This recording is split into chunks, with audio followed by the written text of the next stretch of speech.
Pastoral communities in Kenya occupy over 70% of the total land that has extreme weather and climatic conditions that lead to escalating humanitarian crisis. Natural calamities like drought, floods, and diseases have made many pastoral families to lose their animals, which are their primary source of livelihoods for food and wealth. The trends we've noticed over the last few decades has been that there's about anywhere between 10 to 15% dropout of pastoralists, so people who were formerly moving around with their livestock, now choosing to settle down and choose alternative livelihoods. The loss of these assets depletes family resources and eliminates an important source of sustainable livelihoods in the predominant pastoral area. Over the years, thousands of people in northern Kenya face severe psychosocial consequences, and the intervention has always been relief assistance to the affected groups.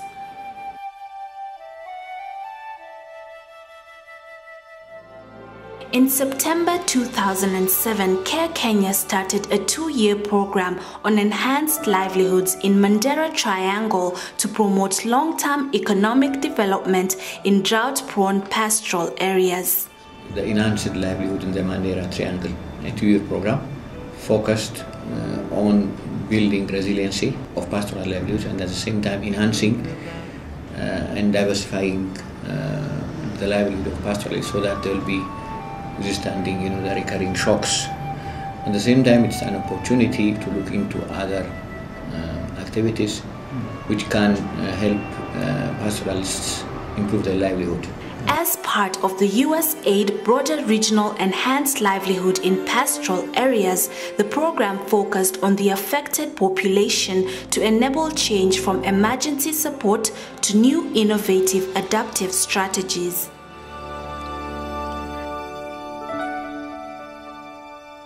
The ELMT project was conceived jointly with the USAID to specifically focus on the pastoral communities of southern Ethiopia, northern Kenya, and part of Somalia as well.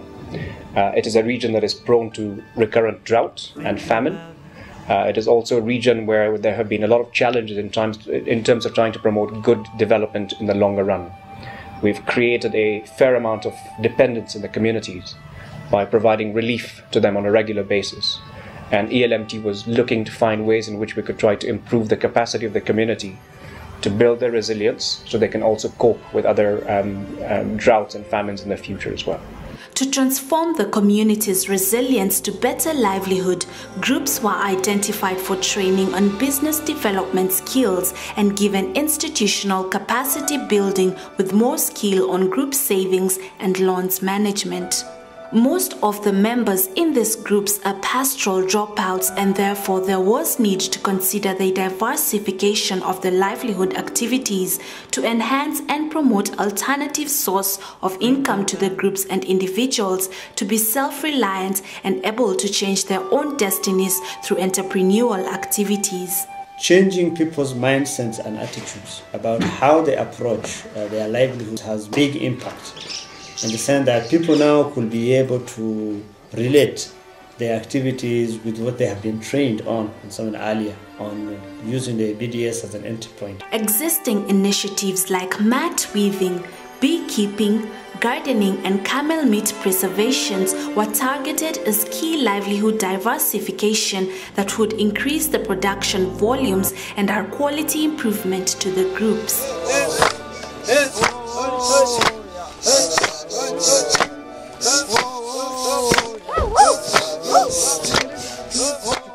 Realizing the need for more education, all beneficiary group members formed adult literacy classes to continue learning to develop their social well-being in the community. This actually has been well taken by the local stakeholders, as well as ELMT's engagement with the Ministry for Northern Kenya, who have shown considerable interest in this approach.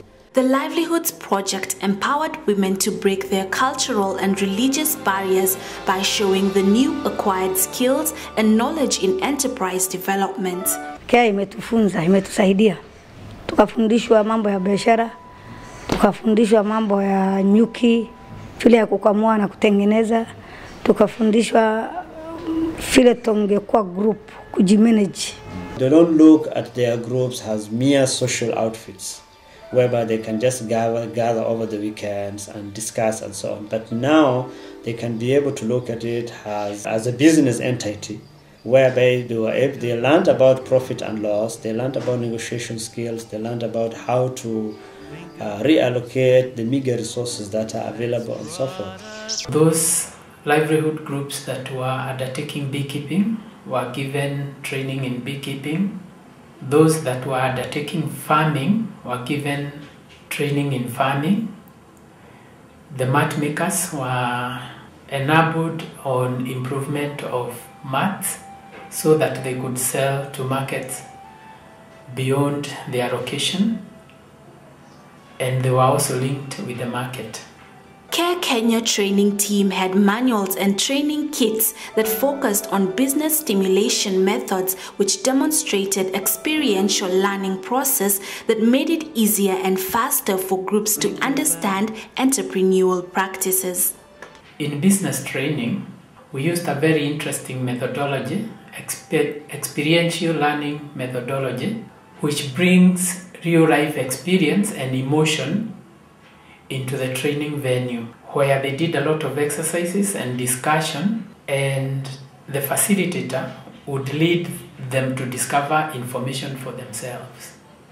The program has given a foundation in the development of alternative livelihood activities undertaken by partner organizations within the project region. Kulikuwa tukishona mkeka kubwa namna hii na hatupate pesa kwa haraka haraka.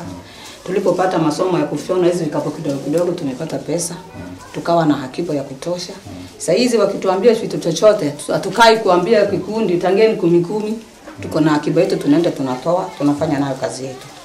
The process and the approach is as important as the end result itself and so on.